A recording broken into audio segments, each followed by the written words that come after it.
All right, everyone. So Dave Meltzer gave a backstage update on what's going on with Corey Graves. So he said this. I'm going to say this is Septemberish, maybe early October. I just remember when they first made the announcement of the announcing changes and that Pat McAfee would be back and everything.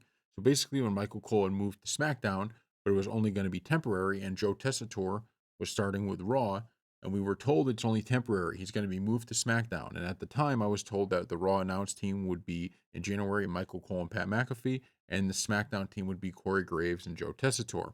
So then I'm going to say maybe a couple weeks ago, not that long ago, I just kind of asked, so is it Joe Tessitore and Corey Graves that are going to be the hosts of SmackDown? Since that's what I had already been told. And the answer was to be determined. It's not determined.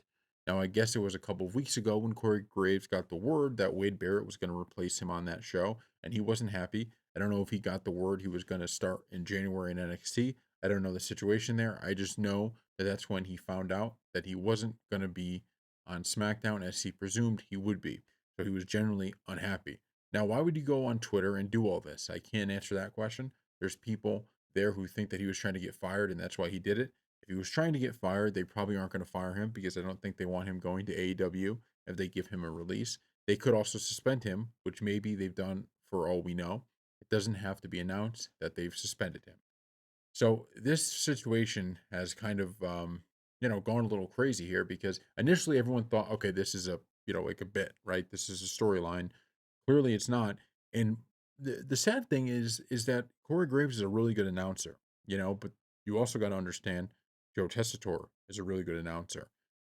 Wade Barrett is a really good announcer. Pat McAfee is a really good announcer. Michael Cole is a really good announcer. So I don't really understand from Corey Gray's perspective, why he doesn't just kind of put his head in the sand for now, do what he has to do, right? Just all you have to do is just say, okay, forget it. I'm going to do NXT.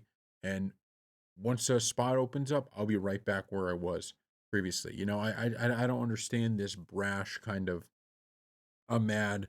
I'm gonna put this out on Twitter. I thought that was definitely a storyline. That's the only part of it that made any sense to me. And now you look at it and you go, oh, he's actually pissed. And now this is kind of burning the bridge with WWE in a way. And clearly they know he's good, right? If they don't want him to go to AEW, they know that Corey Graves is really good. But at some point, you got to make tough decisions, when you have as many good announcers as they have right now. And I do love Wade Barrett. I think Wade Barrett's fantastic. And I like Corey Graves too, but Wade Barrett does a really, really good job with it. So we'll see what ends up happening here.